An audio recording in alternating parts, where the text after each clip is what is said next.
बिहार में corona testing के नाम हो रहे फर्जीवाड़े की बात करते हैं। यहां जमुई के सिविल सर्जन समेत 5 लोगों को कोरोना जांच से संबंधित धांधली के प्रारंभिक जांच के बाद निलंबित कर दिया गया है। ये घोषणा राज्य के स्वास्थ्य मंत्री मंगल पांडे ने पटना में की, लेकिन कई जिलों में ये जांच अभी भी जारी है।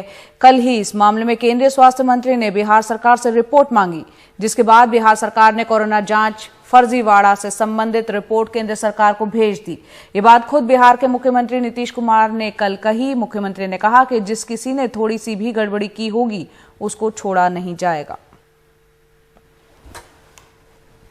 ऐसी कोकोई बात है कि किसी के बारे में जांच नहीं किया और उसके बारे में लिख दिया कि जांच की है, ये तो गलत बात होगी ना। तो ऐसे लोगों पर तो कार्रवाई होगी, लेकिन ये पूरी की पूरी जांच कर रहे हैं, इसको पूरे गंभीरता से देखना चाहिए।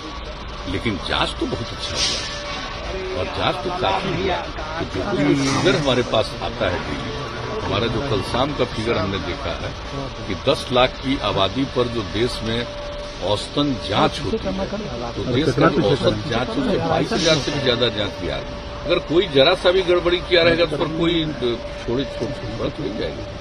वहीं आरजेडी नेता तेजस्वी यादव ने ट्वीट कर एक बार फिर मामले में सरकार पर सवाल उठाया। उन्होंने लिखा कि बिहार में टेस्टिंग की संख्या 4 महीनों तक देश में सबसे कम रही।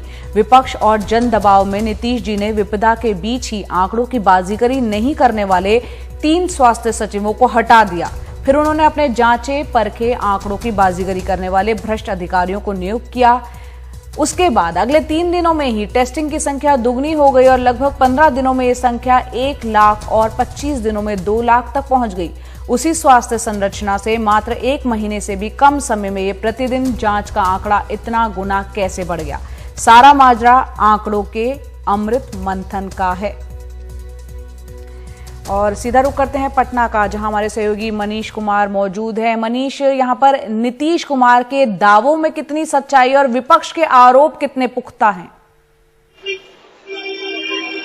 देखिए, जहां तक नीतीश कुमार का दावा है, जो अधिकारी उन्हें बता रहे हैं उसी के आधार पर वो बोल रहे हैं। और आप कह सकती हैं कि नीतीश कुमार ने इस संबंध में जब केंद्रीय स्वास्थ्य मंत्रालय ने बिहार से रिपोर्ट मांगी, उसके बाद अपने प्रधान सचिव स्वास्थ्य विभाग से उन्होंने भी रिपोर्ट मांगी।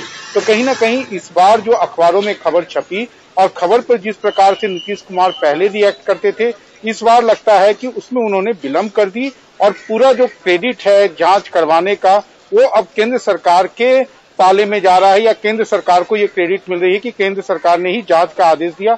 हालांकि बिहार सरकार और जो जांच में लगे अधिकारी हैं, उनका कहना है कि अभी तक की प्रारंभिक जांच में जो बातें सामने आ रही हैं कि मोबाइल नंबर बहुत सारे लोगों के गलत हैं, लेकिन जब लोगों से उनके साथ क्रॉस चेक किया जा रहा है तो लोग मान रहे हैं कि हाँ, हमारी जांच हुई।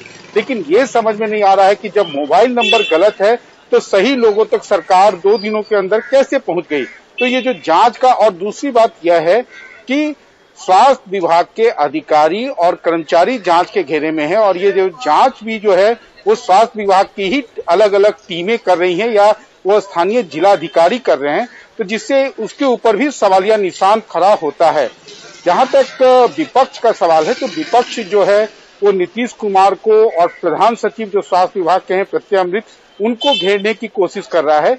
नीतीश कुमार को इसमें आप कह सकते हैं कि विपक्ष एक क्रेडिट ले सकता है। तेजस्वी यादव के खाते में एक क्रेडिट जाता है कि 2.5 महीने पहले उन्होंने सदन के अंदर कहा था कि बिहार में एक एंटीजन स्कैम हो सकता है, लेकिन शायद लगता नहीं है कि नीतीश कुमार ने उनकी बातों को गंभीरता से लिया, और जिसका खामियाजा जो है आप कह सकते हैं कि ये आज राज्य को या नीतीश कुमार को खुद ही उठाना पड़ रहा है। क्योंकि अभी किसी को नहीं मालूम है कि ये जो पूरा अनियमितता है या घोटाला है, इसका असल मैग्नीट्यूड क्या है। क्योंकि अगर आप किसी भी जिले के कागज को उठाएंगे, आंकड़ों को देखेंगे, तो आपको इसी तरीके का फर्जीवाड़ा सामने आएगा। लेकिन बिहार सरकार के अधिकारी कहते हैं कि ये बिहार की ही बात नहीं है, किसी अन्य राज्य में भी अगर आप जांच करेंगे तो ऐसे ही फर्जीवाड़ा आपको मिलेंगे। जया जी, बहुत बहुत शुक्रिया मनीष कुमार से पूरा विस्तार से बताने के लिए। और क्या कुछ बिहार में चल रहा है, कोरोना टेस्टिंग के नाम पर किस तरह का फर्जीवाड़ा हो रहा है और केंद्र सरकार को इसमें दखल देना पड़ा है। केंद्रीय स्वास्थ्य मंत्रालय ने बिहार सरकार से रिपोर्ट भी मांगी है।